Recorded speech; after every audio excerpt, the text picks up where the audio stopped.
The most prominent emotion I feel while sailing the beautiful blue waters of Sea of Thieves is confusion. It's a game that showcases intense mechanical depth alongside oddly simplistic, perhaps even neglected features, leaving the game feeling empty when it just doesn't have to be. I constantly ask myself why the game is so limited in scope, why the map harbors so little to offer, and why a game with so much literal and figurative room refuses to capitalize on any of it. Meanwhile, Sea of Thieves also exists as a game on the front line of Microsoft's latest offensive in the console wars. When Microsoft announced all the company's first-party exclusives would be included in their $10 a month Game Pass, it sent waves across not just the console business, but the game industry in general. The blowback from the Xbox One's reveal, fair or not, set Microsoft back, and the Xbox has been playing catch-up ever since. The addition of first-party exclusives to Game Pass seems to be a shift in how Microsoft views what the Xbox is and how they envision its future. And whatever that future is, Sea of Thieves is the first step into it, being the first-party release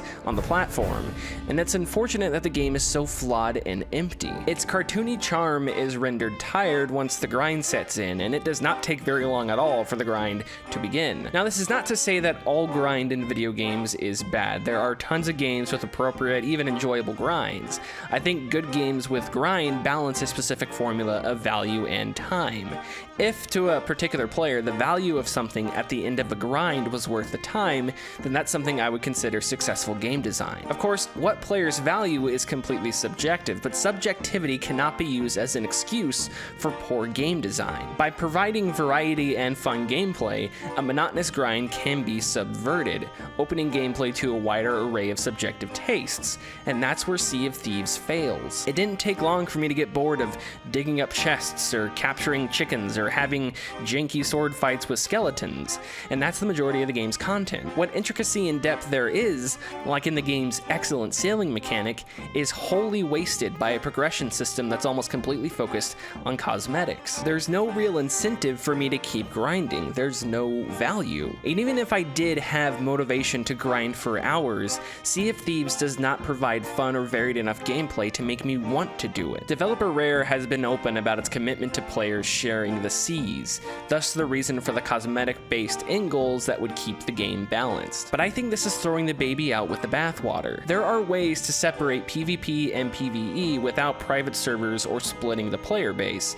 The Division's Dark Zone is a perfect example of an optional zone set aside for PvP in a PvE world. Rare's rigid commitment to balance in the multiplayer has hurt the game, limiting what players work for to the aforementioned cosmetics, which are hardly worth tons of grinding hours, and severely thinning the game's scope. Whether someone finds the grind enjoyable or not, there's no reason for the lack of variety and creativity in the game. Why is ship-to-ship combat limited to PvP? Skeleton Forts, Sea of Thieves' version of a raid, are as bare-boned a version of Horde mode as they come. Rare and Microsoft are heavy hitters of the gaming industry with lots of resources, so what's the reason for the game's uninspiring state at launch? There's speculation that the game could have been rushed, perhaps to coincide with Microsoft's first-party addition to Game Pass, which makes sense, but I have a hard time believing. First and foremost, this hasn't been confirmed. And second, Rare began developing Sea of Thieves in 2014, and I still remember seeing the announcement trailer back in E3 2015. 4 years for a game in today's climate is an eternity. If it was rushed, Rare certainly took their time in the game's development, and that development doesn't look to be stopping anytime soon, with plans for future content, including microtransactions, in the works. To me, this begs the question of what Microsoft's plans were and are for Sea of Thieves' future, not necessarily in terms of content and gameplay, but in terms of monetization. The live service model of game development, at least in contemporary terms, is based on the idea of continued monetization and player retention. The AAA big budget industry today is an arms race of 10-year development plans with franchises built from the ground up based on that principle, finding a market and continually monetizing that market rather than releasing standalone products at standalone prices. This strategy comes with its own problems and controversies, and really, it's not unlike the way the MMO market has seemingly always operated. Sea of Thieves separates itself from the Destinies and Divisions of the world through its connection to Xbox's Game Pass. As of writing, all Sea of Thieves DLC will reportedly be free. So with that in mind, Microsoft might be betting on Game Pass's $10 subscription as a sort of quasi-monthly monthly MMO fee, supplemented by whatever revenue is made from standard purchases and microtransactions. The question of whether or not the live services model is good or bad is incredibly gray, and really kind of a different topic altogether. But with regards to Sea of Thieves, it's a game I really want to like, and I've really tried. The game is astoundingly gorgeous. Hanging out with your pals on a ship you actually control is an amazing feeling, but the game goes nowhere and it leaves so much potential untapped. And I think that's the biggest worry, is that this untapped potential will never be met because Sea of Thieves' long-term goals will be cut short by short-term player turnover. A comparison that's floated around a lot is that of No Man's Sky.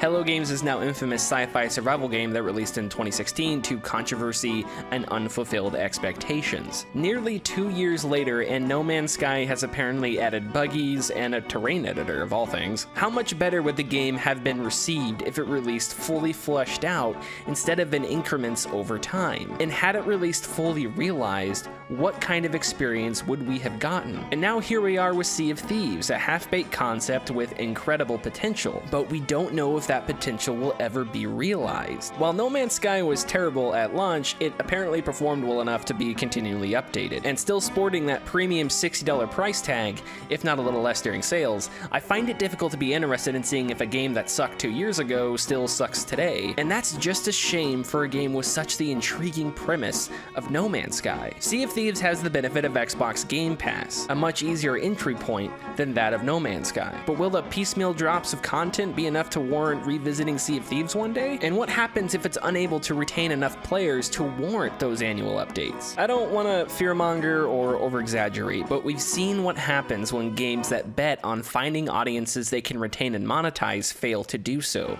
rather than just focusing on releasing a complete fleshed out product. Granted, there are a lot of different reasons something like this could happen. It's not always only because the game fails to find their niche audience. The question is, will Sea of Thieves find that audience? I do not think the game is worth a $60 purchase right now.